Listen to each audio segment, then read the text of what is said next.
Hola, muchas gracias por estar con nosotros en este Badajeando, el número 27. Pedro, nos hemos aventado un buen de Badajeando. Ya 27. Y los que nos faltan, porque las cosas vienen así. ¿Cómo estás, querido Pedro? Muy bien, ¿tú qué tal, Carlos? Bien, también. ¿Ya te subiste al Tren Maya? No, hombre, no. ¿No te vas a subir al Tren Maya? No. Pues a lo mejor tal día sí. porque lo pagamos nosotros. Yo sí quiero. Y sobre todo con el sobreprecio que tiene, de 150,000 millones que dijo originalmente que iba a costar, ahora está en 500,000 millones. Y dijo quién sabe. ¿Y quién sabe? Porque no sabe, no tiene sabe. certeza. Bueno, no sabe. Nadie tiene. Y además, con los negocios, que hay conflicto claro de intereses del hijo y del amigo, por y supuesto. que compró los terrenos al lado y claro. que a un precio abajo de... Fíjate cómo es la vida, Pedro. Uno de los argumentos que puso Andrés Manuel López Obrador para deshacer el proyecto del aeropuerto es que habían comprado toda esta mafia del poder. Que no lo dudo, ¿eh? No, o sea, los Videgaray es muy probable amigos, que habían comprado los terrenos claro, para luego hacer negocio con ellos. No lo dudo ni tantito, pues tampoco. Es muy común que lo hagan. Lamentablemente así es la política. Pero ahora lo mismo pasó en el Tren Maya. Y lo mismo que criticó del sobreprecio en el aeropuerto, pero peor. O sea, aquí ni siquiera tiene un número. ¿Cómo es posible que el presidente no tenga un número de aparte es como sus juguetes? Con una enorme agravante, si me lo permites, Pedro. Con una muy profunda agravante. Le entregó este negocio al ejército. Sí, no, y ha corrompido a las Fuerzas Armadas terriblemente. Es terrible. Meter al terreno de la corrupción a ese nivel al ejército nos va a costar. Pero muchísimo. No solo con eso, ahora tú en algún momento lo platicaste en algún video y lo platicamos nosotros, que Mexicana no podía volar porque no hay aviones en el mundo, porque no hay producción, o sea, claro. La producción de aviones no da, está retrasada. No es ir a una agencia de autos y decirle y terminó con tal de cumplir el capricho al presidente, ya van a utilizar las aeronaves del ejército, que eso también es increíble. Fíjate, una de las aeronaves con las que México fue por mexicanos a Israel, cuando empezó el conflicto, ya está rotulada. Sí, ya tiene de mexicana y... A ver, las Fuerzas Armadas son para lo que son. Sí. Y a mí, yo no sé a ti, Pedro, me llenó de mucho orgullo ver un avión de la Fuerza Aérea Mexicana en Tel Aviv sacando mexicanos de un conflicto que los ponía en riesgo. Y dije, bueno, qué orgullo. Además fuimos, hay que decirlo, de los primeros países que llegó con un avión. Ahí se reaccionó bien. Se reaccionó muy bien. Hay que reconocer. No, pero... Claro. Y ahora eso ya no va a poder ser. Y además de que llegue un avión de mexicana y que cambien el itinerario que tengan programado. Y además vuelos. con todas las implicaciones que tiene, porque va a haber competencia desleal por los precios que va a poner. Por supuesto. Esta manera de corromper al ejército durante este sexenio ha sido terrible. Terrible. Y eso, yo quiero ver quién es la valiente que llegue a decirle al ejército hasta aquí. Eso nos va a tocar, nos va a tomar años. Eso va a costar muchísimo. Muchísimo. Entonces, ¿cuánto tiempo costó en la época posrevolucionaria para que pudiera estar un presidente civil con todo lo que implicaba? Y ahora regresamos a estar peor que en esa época. Imagínate que en la época, tanto y lo mismo en la violencia, porque además el ejército que tenía tareas que estaba haciendo para combatir a la delincuencia ya está totalmente desentendido. Pues está administrando hoteles, líneas aéreas. Yo veía ahora con este tema del fin de semana de la masacre en Guanajuato, en Salvatierra. Terrible, que dice el presidente que en su sexenio no ha habido masacres. No. Cuando ha habido varias. Y hemos tenido hasta videos. Y acaba de pasar hace unas semanas lo de los jóvenes que mataron, que los revictimizó diciendo que habían consumido drogas, cuando ya salieron los exámenes toxicológicos y no habían consumido drogas. Es un tema de la violencia tan terrible que hay en Guanajuato y ahora sale este tema y el presidente en su mañanera hablando del menú del Tren Maya. La frivolidad que tiene este señor, que sí está totalmente, ya está fuera de la realidad. Yo no lo veo con la capacidad de dirigir al país, ni con el interés, No tiene interés. Pero no solo él, todo su grupo, que son los que vienen atrás de él. No vayas tan lejos, Pedro. Hablando de este mismo tema, esta comunidad en el Estado de México. Que tienen los de Texcaltitlán. Que al principio dijeron, hay 10 desaparecidos. No sabemos si huyeron Hoy se sabe que están secuestrados. Y el gobierno se niega a decir que están secuestrados cuando están secuestrados. ¿Y sabes cuánto? Para pedir a los 4 líderes que fueron los que organizaron la resistencia. Acá, fíjate. ¿Y sabes qué? Cero segundos de menciones en la mañanera. No, de hecho leía... ¡Qué cosa tan terrible! Que en 11 horas de mañanera de los últimos días, creo que le ha dedicado 2 o 3 minutos. En 11 horas. Y a decir, bueno, pero es algo inusual, es algo atípico. Sí, pero no es cierto, ese es el tema. El país está en el momento de más violencia de toda la historia. ¿Y sabes qué me preocupa? Bueno, la historia moderna, evidentemente, pero estamos quitando la revolución. De la revolución para acá. Sí, pero estamos quitando nada más la revolución. Claro. Estamos hablando de la cantidad de muertos que hay ahorita. Sí, y otro tema que también se me hace infame de estos últimos días es que rasuraron el padrón de desaparecidos. De 120,000, ahora solo 12,000 o 16,000, una cosa así de risa, es absurdo, es una falta de respeto. ¿Qué se crea el presidente? O sea, aparte de su... Pero aparte las cuentas, cómo las fueron haciendo y cómo fueron... Una cosa ridícula que se prestó la titular de Gobernación, que nada más ahí también está de adorno. Sí. O sea, pero... El gabinete entero ha estado de adorno. No. Y esa ha sido una enorme desgracia. Mira, es que uno tiene que entender que el sistema político, tú que eres politólogo, Pedro, hay que explicar a la gente, a ver, no es un capricho presidencial, el sistema político mexicano está conformado de cierta manera. Parte de lo que está conformado es cómo se integra el Poder Ejecutivo. Ciertamente elegimos al titular del Poder Ejecutivo, que es el presidente.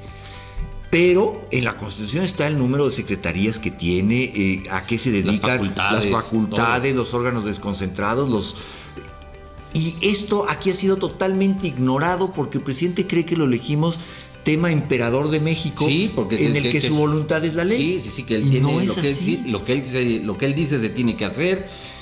Yo creo que, y te lo había dicho ahora que estamos a final de año, en badajeando, yo te lo decía, yo veía que iba a ser un embate ya total contra la democracia al final de su sexenio, y estamos en eso.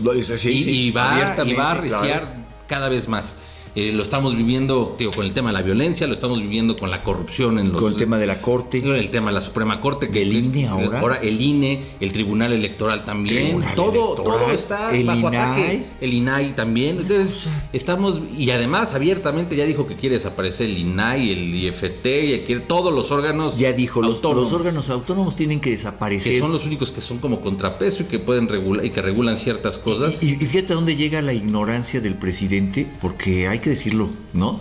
Si pasamos del sexenio de la corrupción, del imperio de la corrupción en los gobiernos priistas, panistas, que aquí no solamente a la corrupción, aquí es corrupción e ignorancia. Estamos en la dictadura incapacidad de la ignorancia. Sí. Este presidente ignorante no entiende, nadie le explica que, por ejemplo, el INAI no puede desaparecer. Me estoy refiriendo al Instituto Nacional de Acceso a la Información.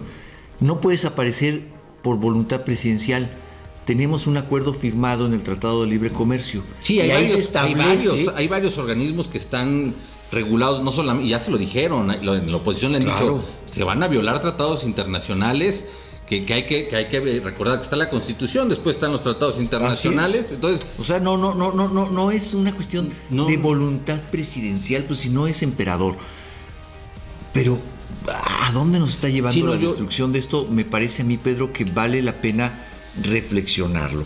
Sí, yo creo que estamos en un momento muy crítico de la historia del país, y estos próximos meses van a marcar lo que viene. O nos vamos a un retroceso que nos va a costar décadas poder superar, o se logra tener un equilibrio. Y fíjate que mucho de eso tiene que ver las candidatas presidenciales. ¿A dónde logren jalar la opinión? ¿A dónde logren jalar su proyecto de nación?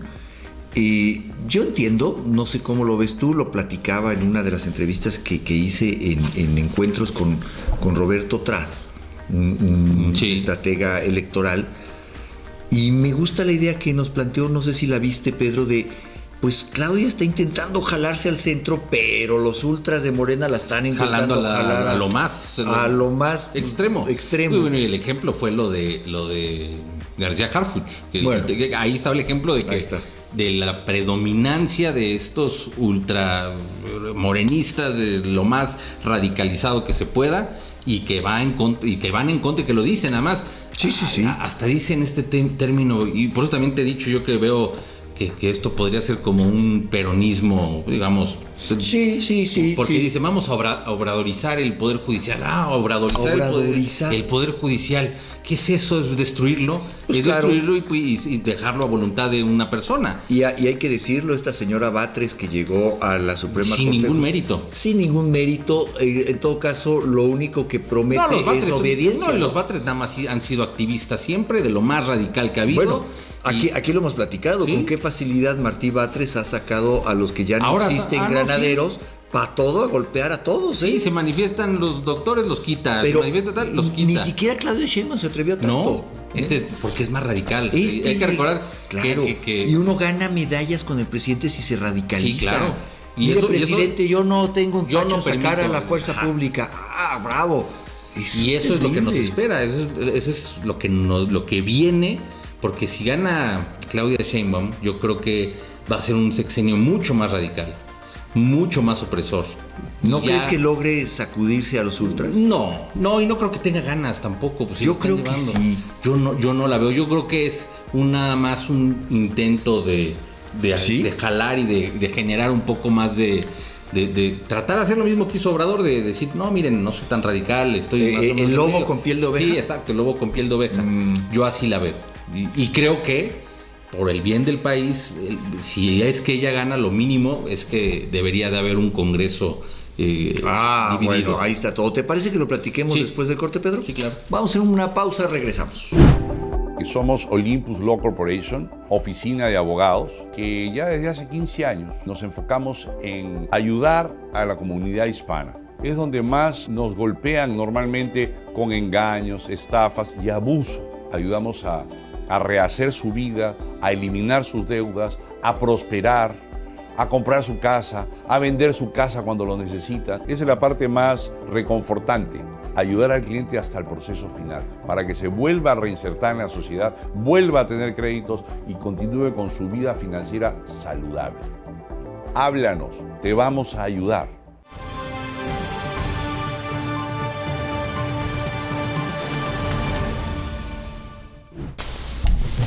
Pues ya estamos de regreso aquí en Badajeando. Estoy con mi amigo Pedro Luna, yo soy Carlos del Valle. Estamos dándole una última repasada a lo que ha pasado en estos días en materia de política en nuestro país. Yo pensé, Pedro, que ya con la llegada de la Navidad, del Año Nuevo, iba a bajar la intensidad. No, y lo veo la cosa con todo, ¿no? Y ahora también en la semana pasada, este enfrentamiento que tuvo López Obrador con una periodista ¿qué tal? Independiente, porque le dijo... Que llamó mucho la atención la firmeza de la periodista, ¿verdad? Porque es muy raro, porque sabemos que ahí está lleno de aplaudidores. Y no está fácil ponerse y de pseudoperiodistas que arropan al presidente y que traen preguntas a modo claro. Que les da Jesús Ramírez.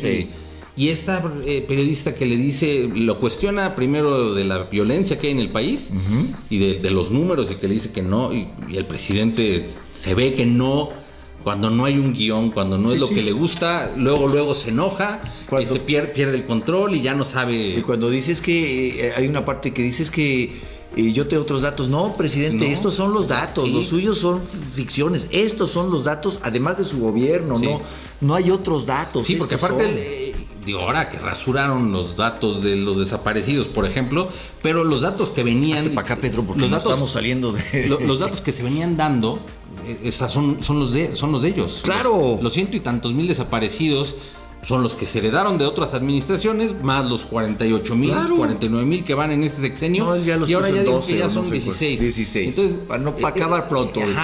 Pero ¿Y sabes qué es lo peor, Pedro? De 100 y tantos mil desaparecidos ya los bajó a 16,000, y en su próximo informe, que ha dado informes por todo, va a decir acabamos con el problema de los desaparecidos de las... Sí, claro. En su mente, en su y va a decir ahora que de los 168,000 homicidios que hay en el país, va a decir que ya nada más son 50. O sea, un invento. Como repite que no hay masacres, como repite que no hay corrupción, como repite que no son iguales. Y este escándalo que también lo tocó a esta periodista, el tema del escándalo en Dos Bocas, aparte del que ya había sacado Loret de Mola, otro periodista continuó en una investigación y llegó a un tema de que te mencionaba hace ratito, de los terrenos que compró el mismo amigo, el mismo cuate del famoso Andy, que son terrenos que compró a un precio muy bajo, que además resulta que este cuate nunca había tenido empresas hasta el 2020. Y también defiende eso el presidente. ¿Y qué hace? Va otra vez y dice, no, es que Loret de Mola, es que Claudio X González. ¿Cuánto gana Loret? Esa es su obsesión. ¿Cuánto gana? ¿Por qué le importa cuánto gana si no es un servidor público? Está pagando alguien. Ningún servidor público tiene derecho a cuestionar cuánto gana un empresario. ¿Por qué? O alguien, ¿no? Sí, o alguien que esté en iniciativa privada, un ejecutivo. ¿Cuánto ganamos tú y yo? Pues eso solo nos importa a ti, a mí, a quien nos pague la un familia sueldo, de cada quien y ya, pero punto. Mientras nuestro trabajo sea lícito y el origen de los recursos que nos pagan nuestro trabajo sea lícito. Pero esta manera de querer distraer, o sea que ese es el tema. Es un distractor. Es el tema, salirse por la tangente y querer distraer, claro, y generar estos enemigos externos para seguir haciendo y para seguir construyendo esta narrativa que lo logre posicionar y que lo logre tener a él y a su partido cómodo. Yo creo que va a ser importante ver qué pasa con el proceso electoral, cómo se va dando. Porque sí, yo sí veo con preocupación que se está radicalizando mucho el movimiento de ellos y que además las condiciones hasta el día de hoy están para que ganen tranquilamente. Sí, se está radicalizando porque, un poco lo que decíamos hace un momento antes del corte, porque el presidente te pone una palomita, sí, entre más, si te radicalizas. Sí. Entonces, bueno, si esa es la forma de hacerme ver por el líder, de que me dé posiciones, de que me incluya, pues me radicalizo. Y eso es muy grave. Así pasó, mira, guardando proporciones, así pasó en la Segunda Guerra Mundial con respecto al nazismo. ¿Sí? El nazismo no todos los alemanes estaban convencidos, pero se dieron cuenta que si tú te pronunciabas a favor de que estabas en el partido nazi, todo lo que esto implica, subías. Sí, pues ibas teniendo más beneficios. Más beneficios, tanto en tu empresa como en la política. Sí, hasta en cuestión de libertades. Y entonces todo el mundo se volvió un amante del Tercer Reich. Un partidario. Pero pues digamos por conveniencia más que por convicción. Sí, incluso por necesidad, o sea, digamos de la sociedad en general. Aquí el tema es que esto sigue, yo veo que sigue creciendo el tema de Morena se sigue posicionando, está muy sólido, yo lo veo, todavía no veo a la oposición con la suficiente... Pero yo te insisto, Pedro, eso no va a quedar así. Morena no va a tener más seguidores, no tiene de dónde tener más seguidores, va a perderlos necesariamente. Sí, no, yo creo que... Y hay una oportunidad de la oposición de ganar. No sé si para darle las vueltas a las cosas, pero sí para equilibrar el Congreso. Sí, no, el Congreso eso es fundamental. Ahora también hay un par de gobernaturas interesantes que puede perder Morena, que es la de Morelos, por el pésimo gobierno de Cuauhtémoc Blanco, y además la pésima decisión de escoger a la candidata que él quería, que no tenía ningún mérito. Claro. Y la Ciudad de México. La Ciudad de México yo veo muy probable y con mucha posibilidad, si se hace una buena campaña, si se hace un buen trabajo, de que tengamos una... Y yo te diría, la Ciudad de México es quizá el caso más claro de que las campañas en este proceso electoral, Pedro, son intrascendentes. En este proceso. A ver, la clase media, que es la que define la Ciudad de México, que ha sido brutalmente atacada y herida por la Cuarta T, no necesita una campaña para votar por la oposición. Sí, no, y aparte los márgenes que ahorita, aunque sigue estando en primer lugar esta señora Clara Brugada, son un margen muy alcanzable, muy superable en este proceso. Y también se ve en los que ya están sacando sus candidatos a alcaldías, que están tratando de poner a gente no tan radical. Aquí en la Ciudad de México están tratando de hacer lo contrario. Ahora, también hay un relevo natural que se dio en el país con la llegada de Morena. Había que renovar el proyecto. Yo creo que al final nos equivocamos, pero bueno, eso usted sabrá. Pero lo cierto es que en Ciudad de México ese proyecto, o sea, es el mismo proyecto, es el mismo grupo que viene gobernando de Cárdenas para acá. Ya casi 30 años. O sea, cambiaron de PRD a Morena, pero al final de cuentas ha sido lo mismo. Y creo que la ciudad ya se dio cuenta que también ahora hemos tenido... Sí, hay un desgaste natural. Sí, hemos tenido un gobierno en la Ciudad de México durante 70 años del PRI, ¿no? Luego 30 años con este modelo, con este mismo grupo. Y yo creo que hoy la ciudad está lista para probar otro modelo. Y ese modelo tendrá que ser hoy la oposición, creo yo. Pero vamos a ver qué pasa. Sí, yo creo que tiene muy buenas posibilidades de lograr dar la vuelta a Santiago Taboada. Uh-huh. Y la muestra también del poder que ha perdido en la ciudad este tema también de Ernestina Godoy, que no ha podido no han podido y siguen y suspenden la sesión y suspenden. No van a poder porque no tienen los votos. Pero esa es una muestra. Y Ernestina Godoy tiene que terminar en la cárcel, no en la ratificación de su mandato. Y esa es una muestra de el poder que ha perdido Morena en la ciudad. Es que sí hay un desgaste, pero son pocos los lugares en los que yo veo todavía este tipo de... Hay tres polos en la República Mexicana que aglutinan a la clase media. La Ciudad de México, Guadalajara, que está en MC, y Monterrey, que está en MC, y eso nos lleva a preguntarnos, porque a ver, MC, ¿qué es? MC, aparte de naranja, ¿qué espectro de la política es? Nadie lo sabe, no lo sabe Dante, no lo sabe nadie, es un fenómeno de mercadotecnia, esa es la realidad, no es un proyecto político como tal, pero ahí están, hay que tener cuidado porque tienen su peso.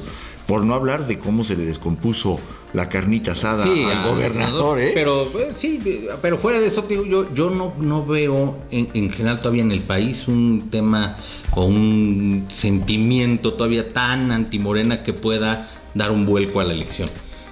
Creo que... No, yo creo que no, porque yo coincido contigo en esa parte, porque además, a ver, si algo ha mostrado el electorado nacional, piénsalo. O sea, la alternancia viene en el 2000. Sí. Se votó por el PAN. No fue lo que queríamos, ¿no? Fue una alternancia un poco hueca. Pero aún así, y con el haya sido como haya sido, hubo 2 periodos del PAN. Como que el electorado dijo, bueno, a ver, vamos a darle chance. Tal vez 6 años no es suficiente. Luego, quién sabe, hubo una disrupción, un vuelco para el PRI, y dijimos, no, ya, perdón. ¿No? Es que es muy curioso. Me equivoqué. Fue la que se prometía como la generación dorada del PRI, que terminaron todos en la cárcel, misma. Prófugos o peor, y fueron peores. Y yo creo que Morena está transitando por la misma lógica que en su momento transitó el PAN con el cambio en el 2000. Pero con el tema que es muy delicado, que está destruyendo la democracia. Exacto. Tal de... O sea, eso no lo habíamos vivido. No. A ver, el INAI llegó con Fox, o sea, los organismos independientes llegaron con el PAN. Sí. Nos guste o no nos guste, claro. Así es. Funciona o no funciona, así es. Yo no estoy diciendo que no hayan sido corruptos, yo creo que sí. Pero llegaron con el PAN. Bueno, pero es que también hasta hay de corruptos a corruptos. Esto es...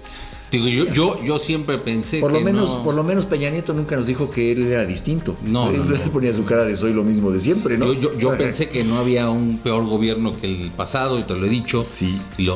Me tocó verlo desde adentro. Yo no pensé que hubiera algo peor, y desde fuera creo que dices, ya le dijo, quédate que ahí te voy.